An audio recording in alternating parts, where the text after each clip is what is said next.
I'm Bonnie. Welcome to Tarot with Bonnie and Peter, where we take the mystery out of the tarot and help you bring this ancient practice into everyday life. In this podcast, we'll talk about life, tarot, and everything in between. So grab your tarot deck, get comfortable, and start your journey to tarot with Bonnie and Peter.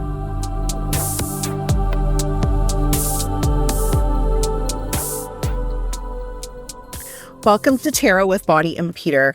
I'm Bonnie, and today we're going to have a really interesting conversation, I think. When do we not? When do we not? I know. I was thinking about that this morning, and I thought, I'm really going to love this episode. And then I'm like, well, I really love all the episodes. It's kind of not fair to say that because everything that we talk about is so exciting for me anyways. So, thanks, Peter. How are you, by the way, Good. Before we get into it? Good. A little tired this morning. Like I said, a little tired, but very good. I'm excited for winter to be done. And I say that selfishly, having not been in winter that long, having had a pretty good break, but we have had continuous snow since November, and it's a little much. Yeah. And as I look outside, it's snowing again. Yes, I know.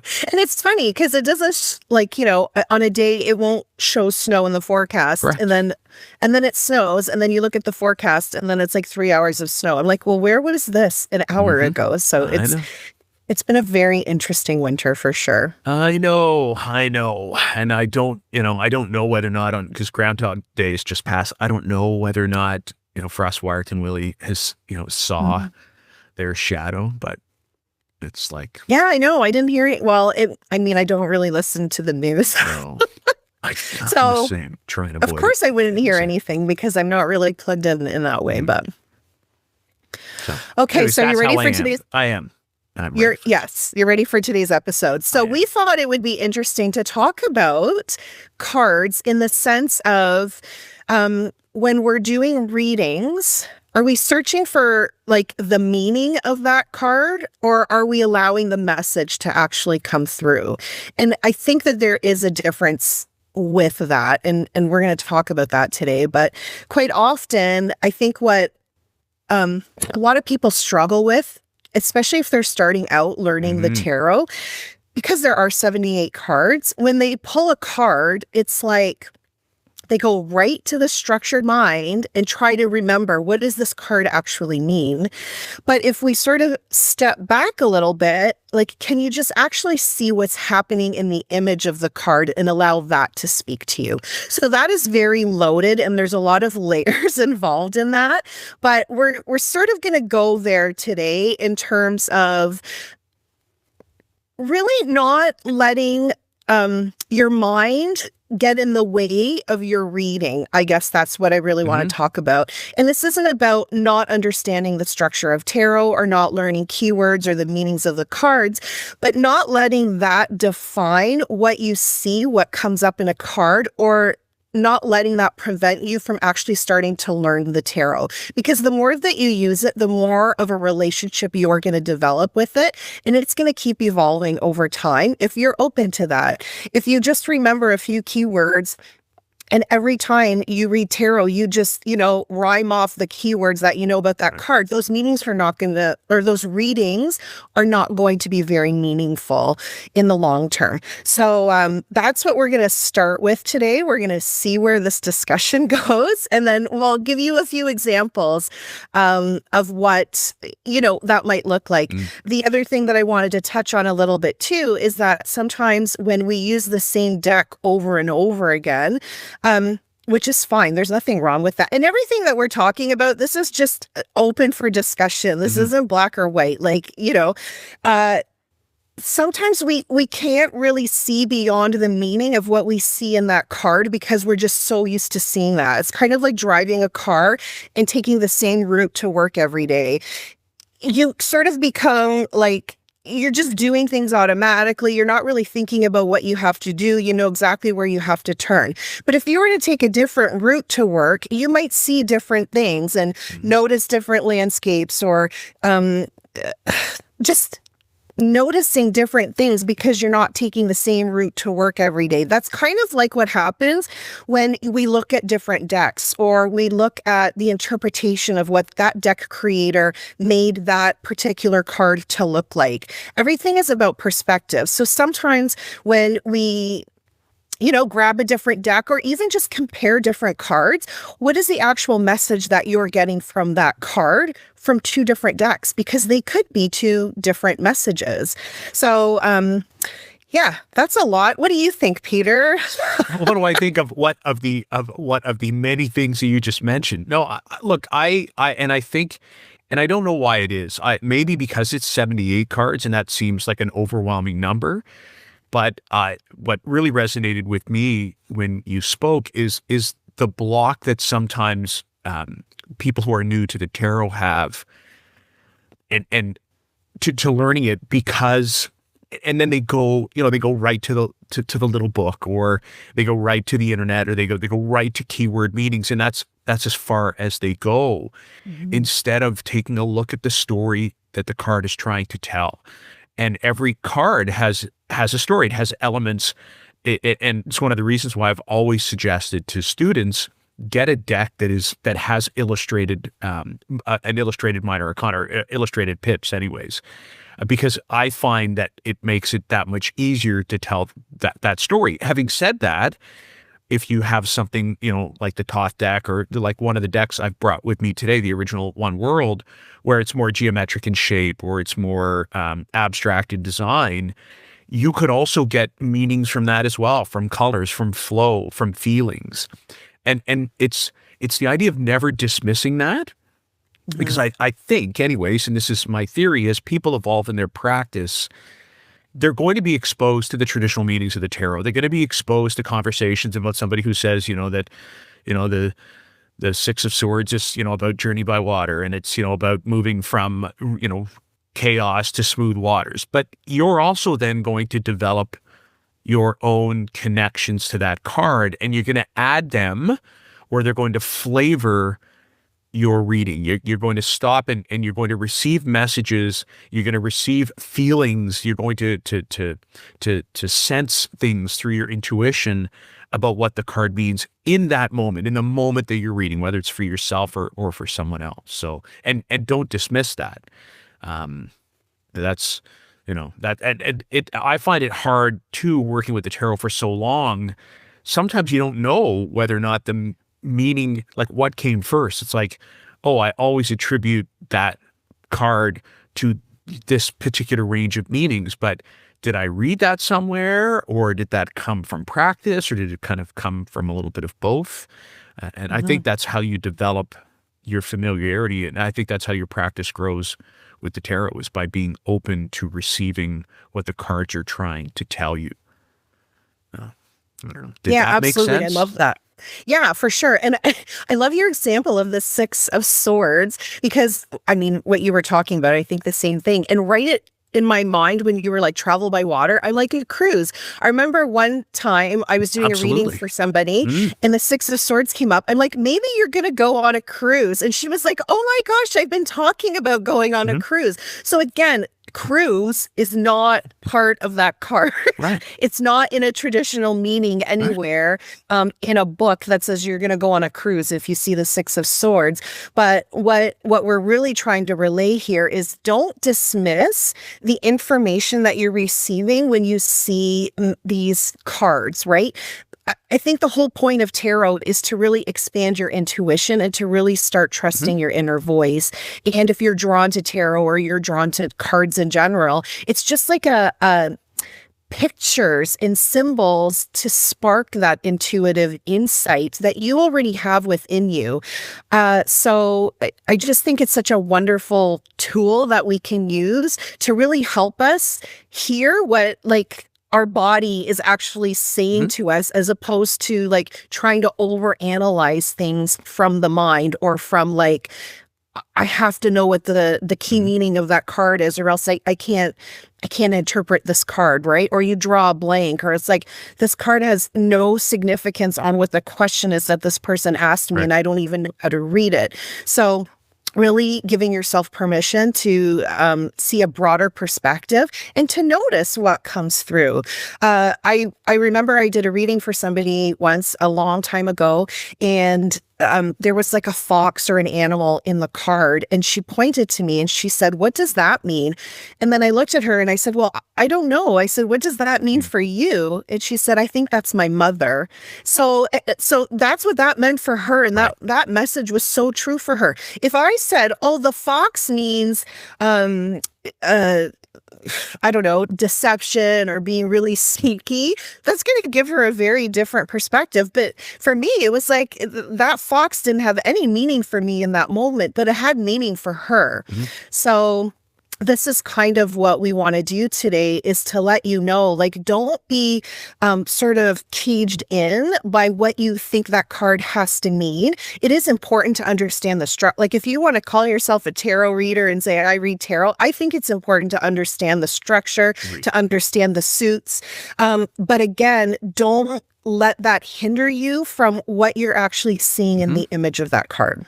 Yeah. And I think we all benefit from that as well. Like if you're working with someone else, or you're having a discussion about the tarot. And I think of the example that you used where there was an image of a fox in the card, you're also going to remember that. And when you are working with the tarot, the idea that the fox in this particular card at one point connected to a mother might lend you or lead you to have that thought yourself. And you're going, "Oh, wait a minute, this was mother for somebody. Is that what it is for me as well when I'm working with, when I'm working with this card? Or is that what it is, or somebody else for a client I'm working with?" And then bringing it up and saying, in the past, this fox, this card has also been associated with, with the concept of mother. Does that mean anything, or does that resonate with you? So you really can, through those kinds of experiences, also broaden the meaning of a card by attaching, your own or somebody else's experience to it. And I think any practitioner worth, they're like, any practitioner would say that there's value in that kind of an exercise, in attaching, meaning through personal experience to tarot cards. I think that's what makes it such an evolving practice, and a personal practice as well. Exactly. And I think this is the way that I teach other people how to, like, if people are interested in learning how to read tarot, the way that I teach is like discovering yourself through the tarot. So it's like, what does that card mean for you? Like, what life experiences, or, when you see that image, what does that invoke inside of you? Because that's going to have a very special meaning for you.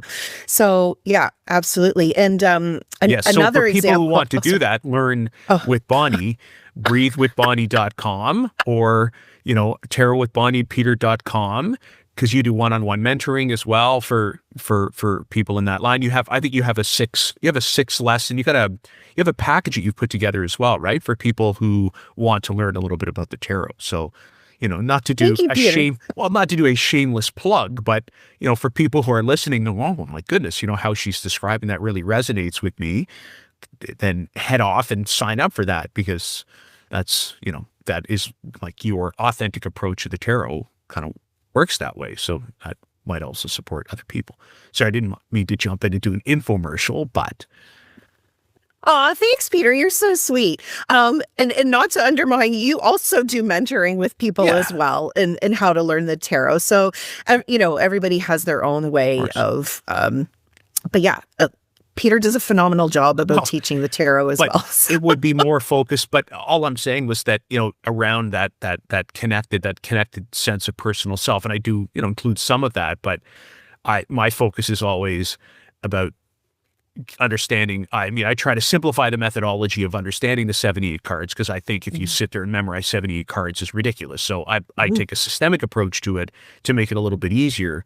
But then also, talk about personal experience. I use the word basket, your own personal basket of meanings. So you're right. We both have a different approach, which is why I think we both said, this conversation is going to be interesting, because we do really, there's similarities to how we go about it, but I also think that fundamentally we do approach it from a very different perspective. So, yeah. Thank you. Yeah. Well, thank you. You know, so when we were talking about this, I went and I hunted for a deck that I haven't used because you were like, if sometimes we get stuck in the decks that we use and we see the same thing. So I went with a deck that I haven't used in a little while. I pulled the This Might Hurt tarot deck by Isabella Rotman, which I love as a deck, but have been pretty Rider-Waite-Smith focused because I've been teaching my monthly courses. And then I went and grabbed the One World Tarot, and I have to specify there is a deck right now called One World Tarot that is out, but this I think might have been published in maybe the 90s. It might even be earlier than that, and it's kind of a square deck, and it's very rare for me. Like, it's symbolic, and geometric in shape. Anyway, so I pulled that one out too. So I'm curious as we talk about, what would we receive from the cards outside of the meaning? I'm really going to try and force myself to do that with these cards if we go down that path. So anyways. Yeah, I think that would be a great way to sort of talk about this a little bit more, is like sort of using real life examples of what we mean by that. So again, we're not saying throw out the meanings of the cards. We're just saying be open to a wider perspective, and maybe sometimes if what is jumping out for you doesn't necessarily match your traditional meaning of that card, what is that saying in the context of, what you're asking the cards about? I have an example. Should we go there and then we'll see what happens? Okay. Totally. I love this example. It just ties in so nicely, and I wasn't even thinking about that when we were talking about doing this particular episode. But I do my own reading every day. I pull 3 cards, and yesterday I pulled 3 cards. This morning I pulled 3 cards, and I got the same card 2 days in a row. Like, one of the cards was the same. So I'm going to use this example of the 5 of Wands.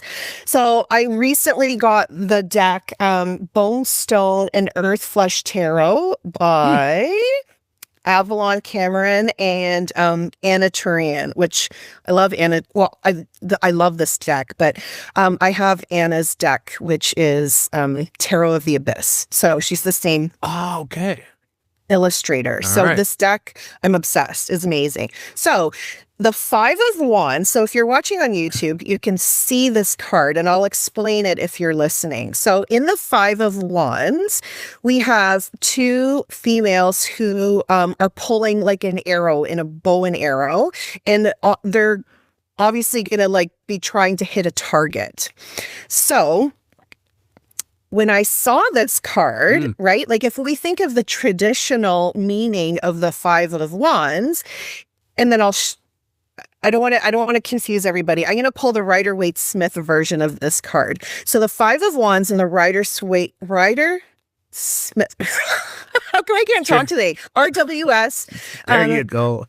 It shows like 5 probably men who are holding sticks, and they look like they're like in conflict, or they're battling each other. They're hitting each other with these sticks.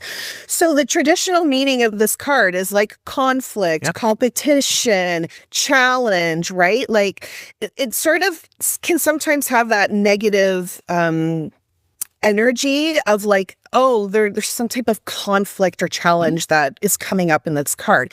But when I see these 2 women with this bow and arrow, as soon as I saw this card, I'm like, ooh, eyes on the prize. It's like showing up and hitting your target, which can be a type of like inner conflict. If there's something that you want to do and you're not showing up every day and you're not committed, this is like that inner conflict that comes up. So for me, this card was like, ooh, Bonnie, like, where is your desire, and how are you showing up every day and practicing every day so that you can hit that target? Because that's what I see in this card. So that's one example. And because I can't just stop at two, I pulled also from the Muse Tarot by Chris-Anne. I also absolutely love this deck.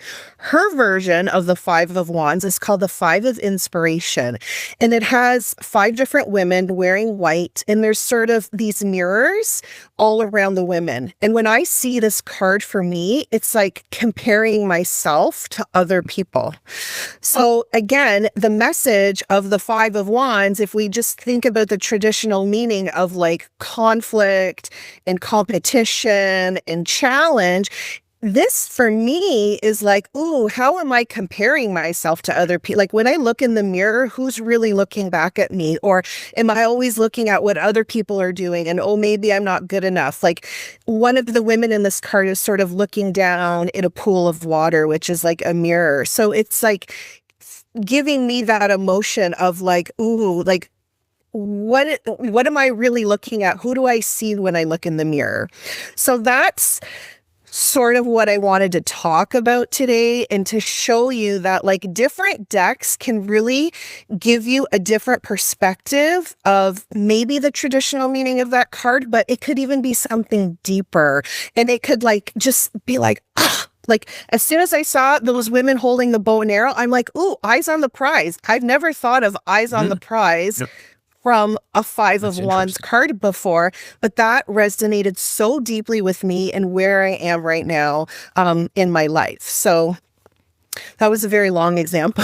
No, it was a great example, and you know, I love that you took three different cards of the Five of Wands as well. That was, I love that example, and I guess because I always think all of those cards still, to me, I guess they fit and broaden the original meaning, because, you know, the idea of, and, you know, the image of the first one that you held up with the two women that are standing there, you know, pulling back the bow to release an arrow.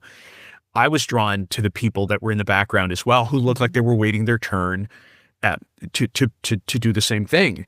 And I thought of the idea of competition, but I thought of competition that we get into to make ourselves, to kind of drive ourselves forward to be a better version of ourselves. So it's that, you know, I think of sometimes, I think of teams, you know, we're the Winter Olympics are about to start. Actually, the closing ceremonies are within the next day, or I think they're tomorrow. And I think of, you know, how people use competition to push themselves forward so they can be the best version of themselves. And I really, that spoke to me when I saw that card. And then, you know, that concept was kind of the same in the Muse, where people were was it the Muse where there were the series of what looked like mirrors and reflections?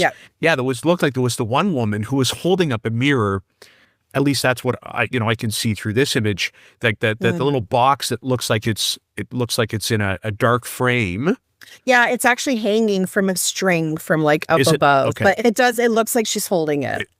Or it's hanging there as a mirror. And I thought, you know, this is, you've got the person who can see themselves in the reflection of water by looking down.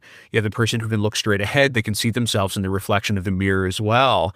And the idea of, as you said, you know, conflict within oneself, competition within oneself, all of those Five of Wands concepts that come out, but that get broadened when we allow that message to come forward. It's really interesting. Mm-hmm. And thank you, Peter, for that, for your perspective as well, because that's what I thought about too. Yeah, with that, with the Five of Wands from the first deck, the Bone, Stone, and Earth Flesh deck with the bow and arrow. It's like, if you want to get really good at something, you have to practice every day, right? So that there is this idea of healthy competition, which I do see in that card. And for me, the message was like, Bonnie, you got to keep showing up every day, and you have to keep pointing at that, you know, bullseye. If you want to get really good at whatever it is that you want to do, you got to show up every day and keep doing it, which is in the spirit of like, that's why we compete. That's what athletes do every single day. They show up and, you know, they give it their all. They have a goal. So. And then on a whim, I thought, well, I've got Isabella Rotman's one, This Might Hurt tarot. And I'm like, well, let me go look and see what the Five of Wands looks like here. Because, I often talk to people about the softer message in this particular deck. Well, there's nothing soft about this particular Five of Wands at all. This actually, for those of you watching on YouTube, you can see the image. For those of you that are not, this looks like 5 dogs or wolves, but I'm going to guess dogs that are viciously fighting for 5 sticks. And, they're in significant competition, but it is more conflict and fight than it is competition.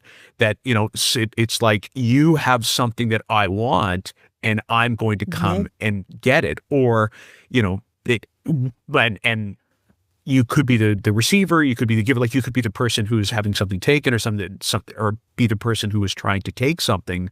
But this one here is a very aggressive message of the Five of Wands, but still sits inside that box of Five of Wands. So, and It's of like course, survival of the fittest in that card. That's exactly it, right? You can see, and survival of the fittest, I guess, is what you look at.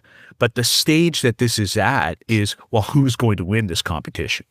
And you're right. In all likelihood, this is very much the might is right kind of card, but it hasn't drawn that conclusion yet. We're still in the midst of everybody figuring out what's my position. You could even talk about jockeying for position in this card. And again, it isn't necessarily a concept that fits with the Five of Wands, but it is certainly a concept that could come out of this card. And then I noticed the fence in the background. So it could be the idea of being fenced in, not being able to move, feel like you're actually locked into a competition. So this card, if you're looking at this card, it might be an invitation to say, well, is competition the only way forward here? What happens if I stepped out on the other side of the fence, and walked away with competition? Again, not really a Five of Wands idea, but one that kind of sits inside the card.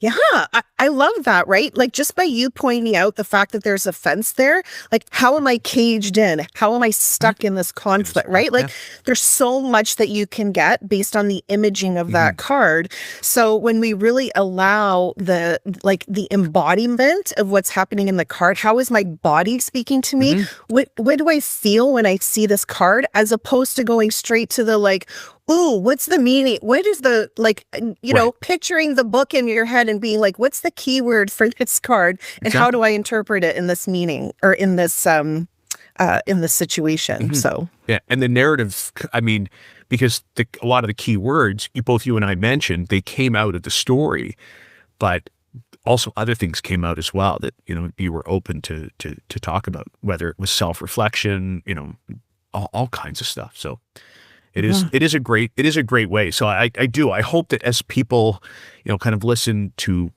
our podcast, but we've said this many times, don't be intimidated by the tarot. Part of the reason why we put this together was to try and make it accessible and approachable for people. And part of that is to be able to go in and accept what comes to you when you're working with cards. And that message can sometimes come through the images that you're seeing. So. Do we want to do another example? Like, do we just want to randomly pull a card and then see what that card looks like in a different deck? Sure. I'm gonna go to the one world, because this one is going to be, I'm putting myself out there. You talk about vulnerable. There's not much as far as images go here. I don't have much of a, intuitive, creative side when it comes to, I'm going to look at this and go, okay, it's a circle. I'm not seeing the circle, but all right, let me see. Let me pull a card. Oh my. So I pulled, just to give you a sense, I pulled the Wheel of Fortune. We're in a Wheel of Fortune year. I love it. Right, we are. Now, for those, again, that you're watching on YouTube, you get a sense as to almost how this really does move outside of the image. It has very little to do with the image that you would associate necessarily with the Wheel of Fortune. It has a sphere that is surrounded by all the signs of the zodiac, and it looks like the zodiac signs are actually linked by, they'd be linked. I think they're linked by element, because they're linked by, let me just make sure here. Yes. So they're linked by elements. So all the fire signs have a line attached to them. All the water signs have a line attached, and all the earth signs have a line attached. So there's that concept of circle, of sphere. There's the concept of square. And then it looks like as well that there's a lotus sitting Buddha figure sit at the very top. And then the number 10 with a figure, I'm sure it's an astrological figure. I'm not sure what it represents. So for those of you who might know, it looks like the letter H with a line down the center and then a circle at the very bottom of that line. Is it Chiron? I'm not sure. Anyways, obviously they've associated this card to something. I would have said Jupiter, but that, unless that's a different symbol for Jupiter, doesn't resonate with me. And reason I described the card, one is I know we have people that are listening and not watching, but this is also an exercise when you're looking at a deck and you're like, oh, I don't know what this card means. Start describing it. Describe the elements of the card. Describe the things that you see.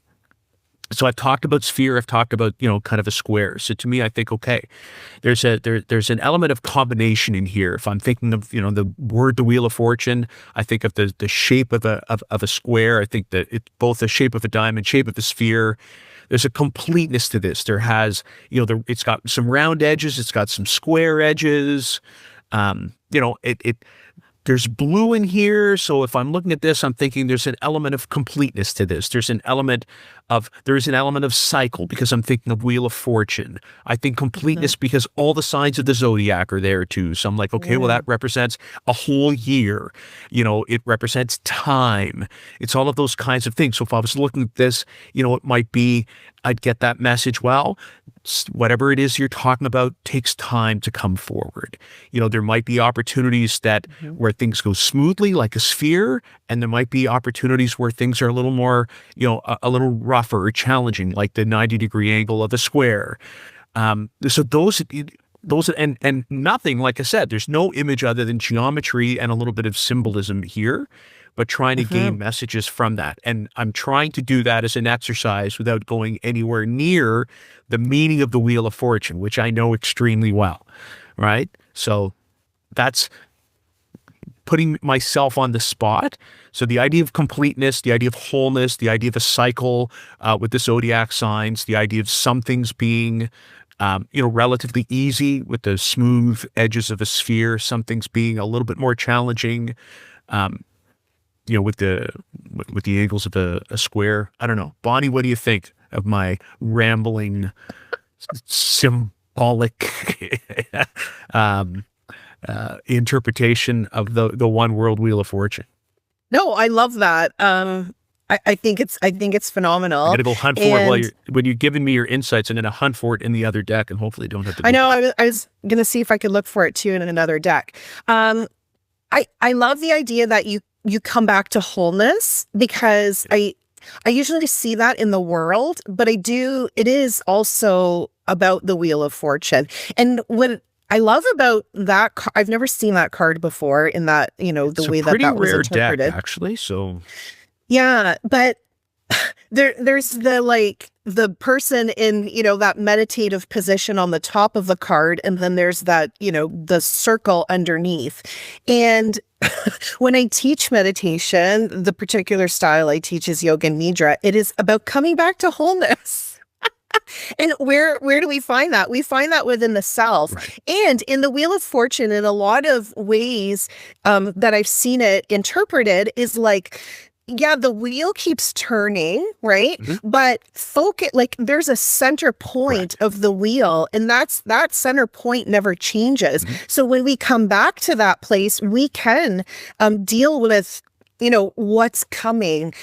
So I love that you said wholeness. And I love, for me, that is like, ooh, like when I'm meditating, I'm coming back to this place of wholeness. And when I stand in my wholeness, I can, it doesn't matter what's coming. And quite often, like if we go into the, traditional meaning of the Wheel of Fortune, it's like, let the wheel turn in our favor, right? Let's release control so that we can get what it is that we're focused on in a way that we didn't think was possible. And for me, that's like meditation for me. It's like I get to focus on what it is that I desire. I get to imagine what that life would be like, but I don't have to figure out how it's going to happen, but I can just keep taking inspired action. So that particular image in that card spoke so much to me, and especially with your idea of this sense of wholeness, which we can really get from the center of the wheel, which wasn't even in that card, right? Like it didn't show anything in the center of not that at all. card. But when you talk about the idea of being the center of the wheel, and it reminded me that one of the concepts that we talk about is the stillness that's at the center of the turning wheel. But there is that kind of meditating Buddha figure that's in this card as well. So I hadn't caught that the first time around. Like that wasn't where my focus had been. It was on the astrological symbols. So what it reminds me of is, sometimes we still get stuck in our ways, but we sometimes have to look for the things that aren't obvious to us as well. So now, of course, with the relook, I'm like, oh my goodness, of course, there is somebody who is there who's sitting in stillness. So there is also there's that idea of both wholeness, but there's the idea of stillness that in one card would sit at the center of the Wheel of Fortune, but in this card actually is represented by that meditating figure. Oh.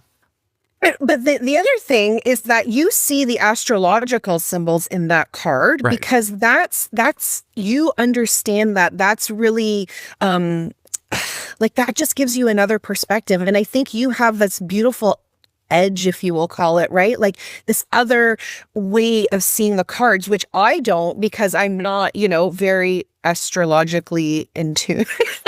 So I think that's beautiful for you, that's what you saw in the interpretation of the card, and that whatever meaning you got from that is really important for you, and you can speak to that. I can't speak to that because, so again, this is like, right, what are we bringing with us into, like, I see numerology when I read cards, like numbers speak to me, astrology, not so much, because I'm not well versed in astrology, but astrology, like you have such a strong background in that. So again, how can we take all of those extra, modalities that we know and those tools that we have to bring them into what we're actually seeing in the card? Yeah, no, that's exactly it, right? We bring our lived experience to our tarot experience. We have no other, and to get back to what you were talking about originally when we first opened the podcast, is don't shy away from what you're seeing or hearing from the cards, because it's connected to who you are. It's connected to what you bring to the tarot as well. The meanings are going to come. If you have an interest in tarot, the meanings of the 78 cards, whether it's connections through astrology, connections through numerology, through the elements, through the archetypes of the major arcana, through the narratives of the minor arcana, at some point in time, you're going to get there with the meanings. But you bring yourself to the card. So you're right. You're going to bring whatever experience that happens to be to the interpretation that you have for the card, and then of course, when you find when you find your group, your peeps, then you can talk to people about cards. And then, I know since we've been doing this podcast and since we've connected, it has also broadened my own understanding of the cards, because you bring a perspective that, I don't have. And then I'm assuming, vice versa, that you do the same, right? Yeah. And that's why I love this partnership, because I learned so much from you. And and then you tell me that you learn from me too. It's like, I do. And this is how we learn, right? And the other thing I wanted to bring up too is, like, if people are learning the tarot and somebody says something that you don't resonate with, that's okay. That's right. Like, I could say, it's like, you could be like, oh my God, Bonnie, what the hell are you talking about? Like, I only see astrology in that card. Like, you're like way in left field. That's fine. And that's good. Like, you need to come up with what actually resonates with you when you're reading the cards. So find a teacher that you love, find somebody that you resonate with, but know that not everything they're going to say is going to be meaningful to you.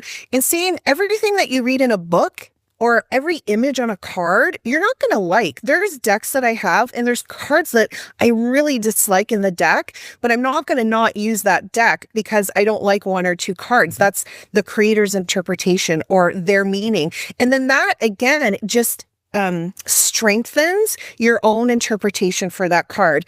And this is my thing with the Three of Swords. When I see that, I don't see heartbreak. Like, I don't see like love triangle. I don't see adultery. Like, I don't see that in that card. I see like, what am I doing that's breaking my own heart? But somebody else is diehard. And as soon as that card comes up, they're like, oh, your heart's going to be broken. You're like, right? So it's different for everybody. So don't let other people's interpretation of that card think that you have to think that exact same way, because there's many ways that you can look at a card. Right? Like, one card has a lot of different meanings. You're not going to resonate with every single meaning of that card. Yeah. Oh, absolutely. And you're going to find, and as a matter of fact, in some cases, you're going to find some cards or some meanings of cards confronting as well. And if you talk to people and connect to people in both tarot circles and outside of tarot circles whose lived experience is different from yours, it's also going to bring you, a different perspective. So like, be open to someone else's interpretation of a card, and sometimes sit with it before you dismiss it, because it can be, it might take time to, sort of build up, to build up inside you as well, and then, of course, I always think there are some great resources out there to force people whose meaning is more traditional to sort of broaden it as well. But maybe that's another episode. Another episode. Hey, don't get me wrong. Like, I love studying the tarot. I read books all the time. Like, I'm always looking for people's interpretation of how they see that card. Me. So for those who are watching, it's hard to miss. There's a shelf of tarot books, and a bunch you can't see, but like literally behind my left shoulder. So. This has been a great conversation, Peter. How do we want to end our episode? Do we want to pull another card? Yeah, totally. Are we good? Yeah, absolutely. And I would. That's what I'm going to do. I'm going to pull another card. And, and I'm going to try and take a look at, at the card itself, but through that lens of what message am I getting from the card? How about you? Do you want to do the same thing? Yeah, okay, I'll do the same. And I'm going to use a different deck. Yeah, me too. I'm going to use Isabella Rotman's. This might hurt because I didn't use that. I used the One World. Okay. I'm going to use the Earth Woman Tarot by Tarn Ellis. Okay. And I don't know if I'm pronouncing that name correctly. Okay. Are you going first? Well, I haven't drawn one yet, but I can. No, you go ahead. If you're ready. You go. Okay. Okay, this is interesting. I pulled the Nine of Wands. And it's very similar to the traditional Rider-Waite-Smith interpretation of this card, but it is a little bit different. So in this particular image, there's a woman standing behind 9 wands, and she has a wand in her hand, but she doesn't look battle-worn, right? Like, if we think of the traditional Rider-Waite-Smith, they have like a bandage on their head. They're like leaning on the wand. They look really tired and like burnt out kind of thing.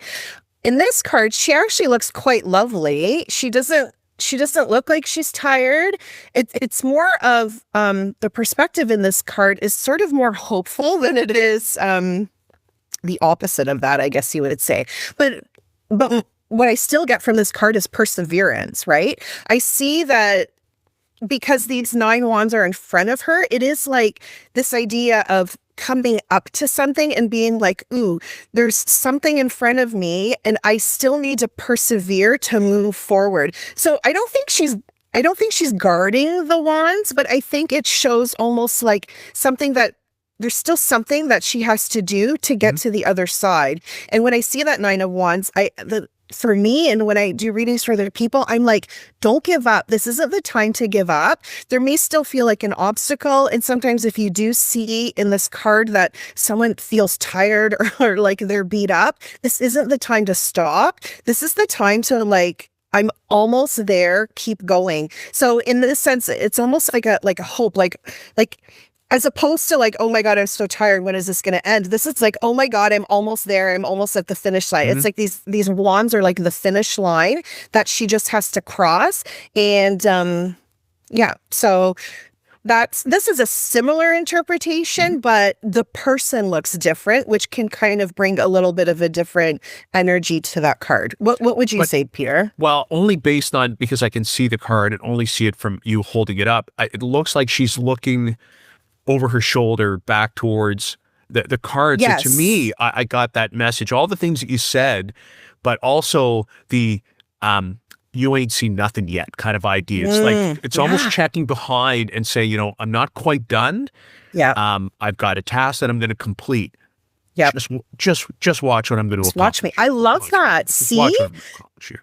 So now when I pull this, that's what I'm gonna be like, oh, just watch me. Like, I love that only because interpretation. of the purple, like there's a real power and regality to all the purple that happens to be there. It's in the sky. It's in what I'm going to assume is a lavender field, but it's definitely in a field that's around her. And they're all crystals, like shimmering crystals on top of these wands. So it is this idea of like, oh, like, I got this, like I can do this, as opposed to like, oh my God, I'm so tired. I just have to like keep going. So. Yeah. Thank you for that. It's funny. We both drew, because I drew my card already. I drew the Magician. From this deck, and I find it's the same. There's some certain similarities, but the one thing I'm drawn to it, and I believe it's not in my editions. My edition is a little bit different because I did buy it before it came out by Liminal 11, but I actually think that this is the card that's on the box of the Liminal 11 version, which is the Magician. So the Magician here, the one thing I noticed right away is there's fluidity to the gender of the magician. In the magician in the Rider-Waite-Smith, clearly a male magician. That's not clear here. Male, female, you know, maybe they, them might be, but there's definite fluidity in the gender, which I think is really interesting, because one of the very first things that I get a sense of here is it's a card of motion. Like when I look at this, it almost looks like, and although you can't see it, it looks like the elements, they're not on an altar. They seem to be floating and moving around a very powerful magician figure. So, you know, this card, if I looked at this, would be very similar in that, you know, all the tools that you need to succeed, you have. But further than that is what you have is you have the power to be able to use them.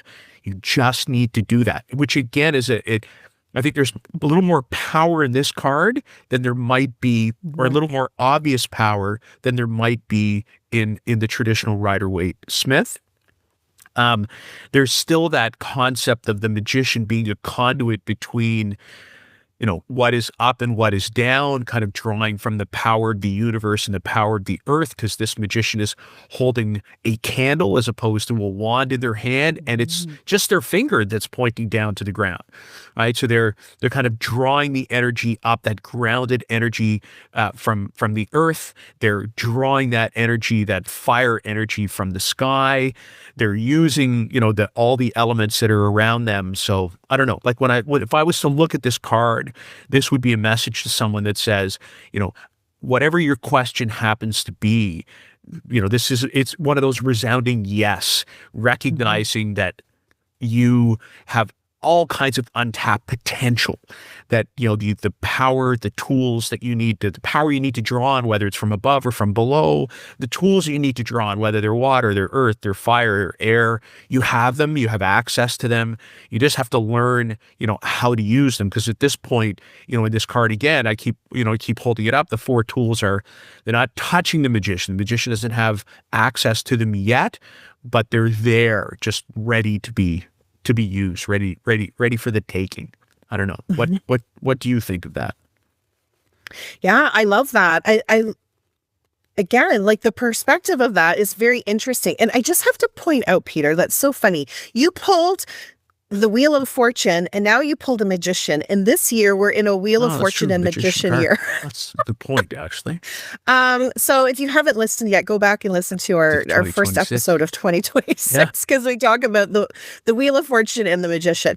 But I love how the elements, right? The symbols of those elements are already in motion. Whereas on the traditional Rider-Waite Smith, or even, other decks that are older, it's like the tools are sitting on the table. They're not moving yet. And I do see the magician as this like power. You have the power to create the life that you desire, and you have the power to take out. Like nothing is going to happen if the tools stay sitting on the table. You may have access to them. It's kind of like reading a book. Like now you have information, but it's not going to do anything unless you actually take action.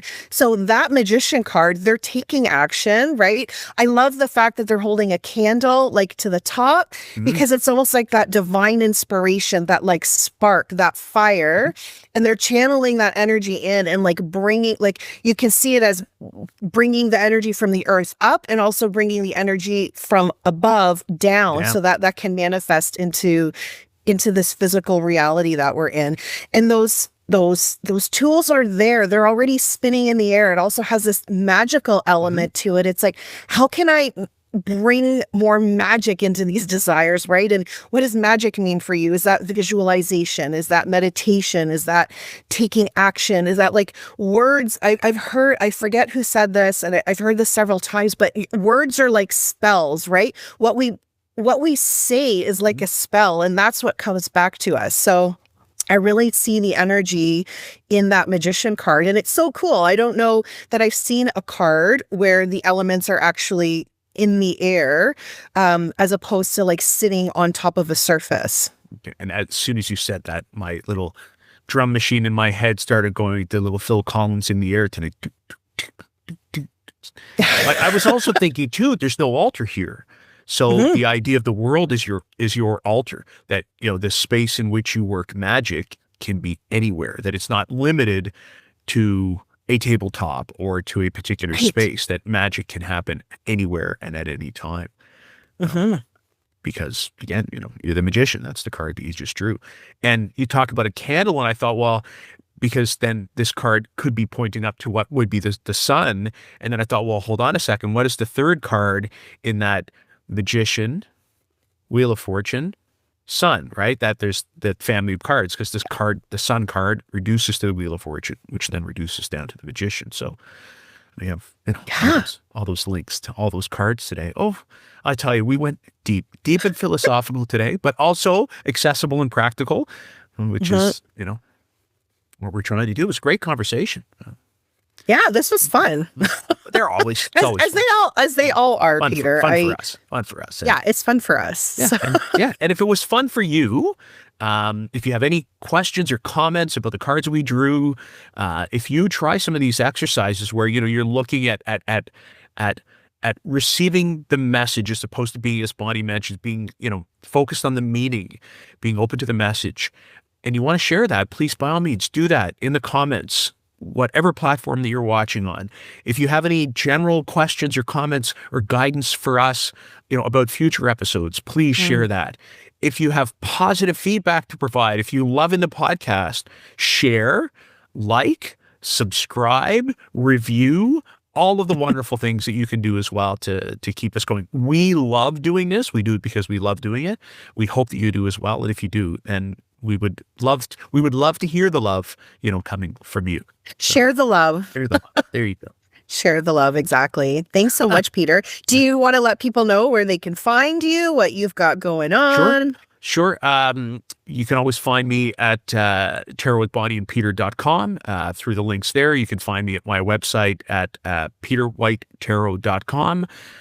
The final card of the zodiac, or the final sign of the zodiac, is Pisces. So my card of Pisces is coming up live on February 14th, but always available for the recording.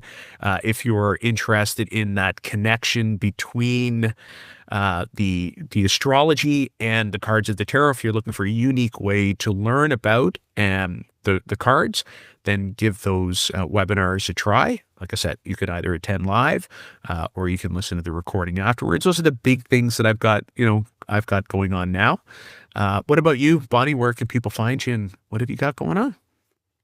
Yeah, people can find me at tarotwithbonnieandpeter.com, or you can go to my website, breathewithbonnie.com.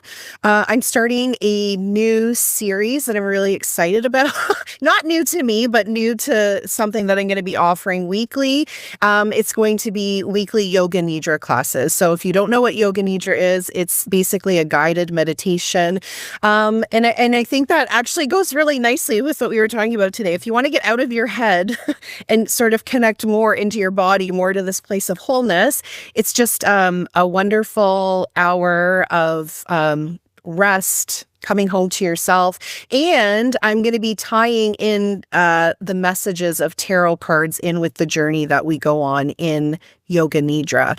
So it's not tarot focused, but the themes that I'm pulling, I'm getting from cards from the tarot. So it'll be a lot of fun. A replay will be available if you can't join live. But if you have any questions, please reach out to me. All the information's on my website. That's great. Thank you for sharing. And thank you to everyone for taking the time and either watching and or listening to this episode of Tarot with Bonnie and Peter. We're thrilled that you joined us and hope that you will do two things. One is go back and have a listen to some of our previous episodes if you're not familiar with our work, if you're just finding us for the first time. And we certainly hope to see you here again at Tarot with Bonnie and Peter. Bye for now. Bye.